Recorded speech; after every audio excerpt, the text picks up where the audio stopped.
রুটি আর ডিম দিয়ে বানিয়ে ফেললাম বিকালের একটা নাস্তা। তো বাসায় আমি আর সানজিদা দুইজনেই আছি, এর জন্য আমরা ভাবলাম বিকালে আমরা কি করে খেতে পারি, সহজ একটা রেসিপি রুটি ডিম দিয়ে।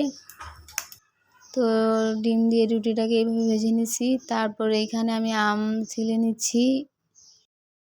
এগুলো খাওয়ার পর আমাদের আবার রান্না বান্না করতে হবে। আর আমরা কিছুক্ষণ আগেই নিচ থেকে আসলাম, বাসার নিচে যে বাজার করে আনছি, তো এগুলো ওইভাবেই আছে, এখনও আমাদের রান্নাবাড়ি কিচ্ছু হয়নি। তো ভাবলাম আগে হালকা পাতলা একটু নাস্তা করে নিই, তারপর রান্না করতে যাব দুজন মিলে। রাত্রে তেমন বেশি রান্না করব না, যেভাবে শর্টকাটে হয় ওইভাবে একটা রান্না করে রাখবো।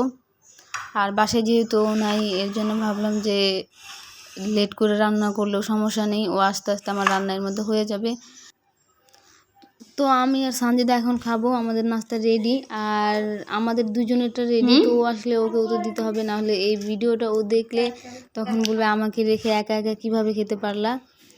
তো সাথে এইভাবে আমি আম দিয়ে রুটি দিয়ে প্রথম খাই, আমার কাছে একদম এটা এতটা মজা লাগে, মনে হয় অরিজিনাল একদম জেলি, একদম এত মজা টেস্টি ছিল। আপনারা চাইলে একবার ট্রাই করতে পারেন, এটা আমার খুবই মজা লাগতেছিল খেতে। সত্যি বলতে গেলে বছরের সেরা আম মনে এটাই ছিল, এত মিষ্টি ছিল বলার মতো না।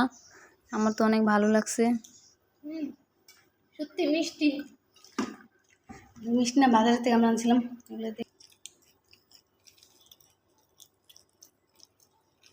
আমরা এখন রান্না করতে যাব। আমার রান্না শেষের দিকেও চলে আসছে, আর এখন ওর জন্য আমি এই আম আর রুটিটা ভেজে দিলাম আবার নতুন করে। ওইগুলা খেতে খেতে আমার রান্না হয়ে যাবে।